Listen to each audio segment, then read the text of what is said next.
Everyone wants to make the world a better place, but not everyone understands how economic freedom leads to well-being.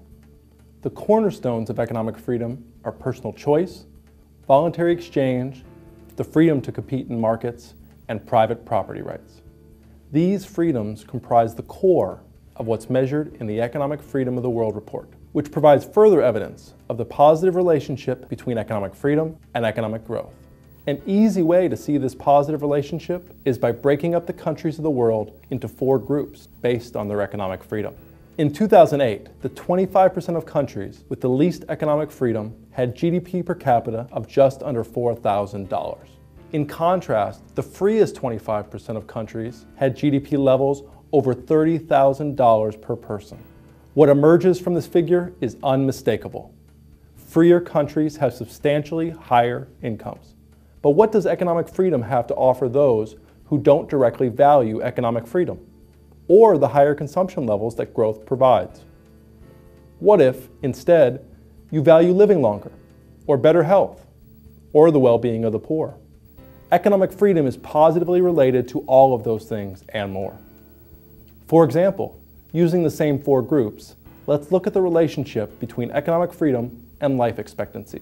The average life expectancy at birth for those in the least free group is under 60 years. Compare that to the freest countries, where life expectancy at birth is almost 20 years higher. Think about it. That's almost an entire generation.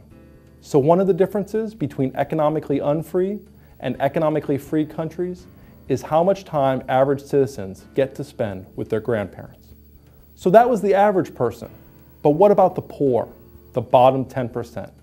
If we look at this relationship, we see that the poor get roughly the same share of income in unfree countries as in free countries.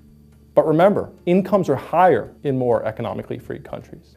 This means that if we look at the actual income level of the poorest 10%, we'll see that they have substantially higher incomes in more economically free countries.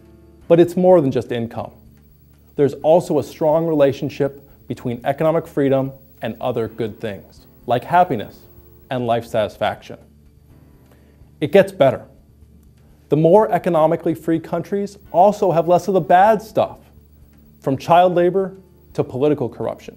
So by expanding economic freedom, the freedom to make personal choices, start businesses, trade with others, and own property, we get less of the bad and more of the good.